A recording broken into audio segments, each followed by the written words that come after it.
expedited in view of leaked photos showing the car's design. The question is it any good? If previous models are anything to go by, it won't be reliable, it will be overpriced, and it will be less advanced than competitors. The key question is therefore aesthetics. Does it look the part? And leaked photos should be good enough for us to form a view. So without further ado, let's take a look. But before looking at the new model, it's worth reminding ourselves of the brand's history and pedigree, and how we got to the present point. The origins of the Range Rover lie with the Rover company. Older UK viewers will recall Rover cars, but overseas viewers might not have heard of the brand. Suffice to say, it was one of the largest UK car companies until its demise in the 2000s. It formed part of British Leyland, the massive car conglomerate nationalised by the British government in the 1970s, which owned many major UK car brands, including Jaguar, MG, Mini, Triumph, and of course Land Rover. The Rover company invented the iconic Land Rover in 1947 in the aftermath of World War II. Inspired by Willys Jeep, its designer observed a Jeep on Anglesey Beach in Wales. The original purpose of the car was to help British farmers, but it quickly caught on as the vehicle of choice for militaries, police forces, and explorers around the world.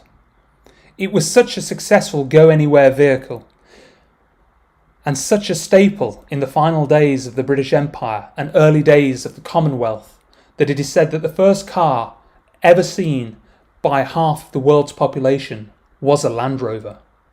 Over 7 million were sold.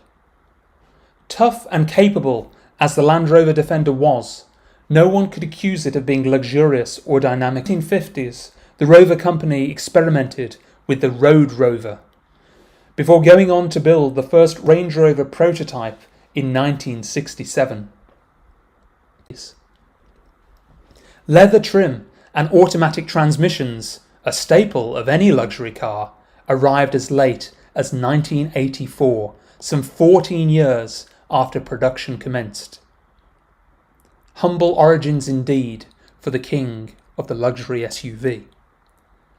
17 years after production commenced, in perhaps one of the most successful marketing coups in automotive history, Land Rover launched the vehicle into the US at the 1987 Los Angeles Auto Show as a luxury vehicle. They launched the car as a new model, despite the fact that it was 17 years old. Imagine doing that today.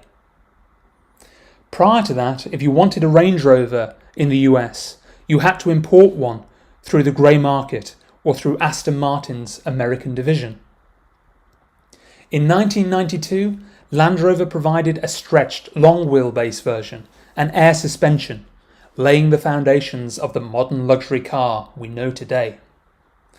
All other Land Rover models flowed from the Range Rover, the original discovery being built on a Range Rover chassis.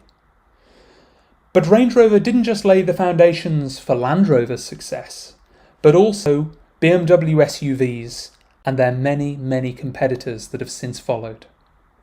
In 1994, BMW purchased the Rover Group, and in 2000 split it into separate companies, including Land Rover. It's widely believed that one of the main motivations for acquiring Rover was to in turn acquire Land Rover's off-road technology, thus providing the foundation for the original BMW X5 and all BMW SUVs that followed. The split tailgate, four-wheel drive system and hill descent control on the original X5 all beckon from the original Range Rover. In 1994, Land Rover launched the second generation Range Rover, which moved the brand considerably more upmarket, featuring a more premium interior with soft Connolly leather, wood trim and satellite navigation as options. For the first time, it was possible to purchase the Range Rover with a BMW diesel engine alongside the older Rover-derived V8. The first all-new Range Rover designed under BMW ownership, with many of its components and systems deriving from the 7 Series, and possibly the vehicle that helped cement the Range Rover as king of the luxury SUVs, was the third generation 2001 model. BMW sold Jaguar Land Rover to Ford for $3 billion in 2000 before the third generation launched, and thus although BMW developed the car, it was Ford that reaped the benefits. The car was an instant hit. Its bold styling was cutting edge and revolutionary, but remained instantly recognisable as a Range Rover. Its interior was one of the best in the industry. BMW made the bold decision to transition from the off-frame chassis to a modern monocoque unibody, which preserved off-road ability whilst greatly improving on-road performance.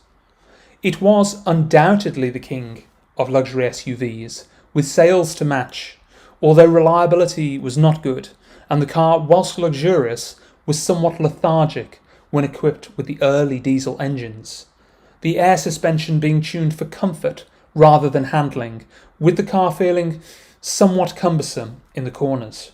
It was certainly no X5. The car received updates in 2000.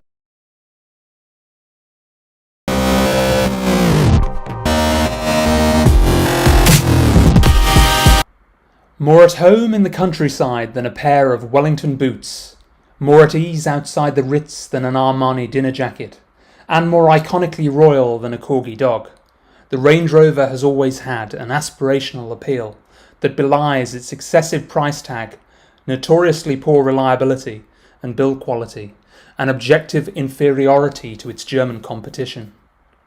The car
new Range Rover isn't just the launch of a new car.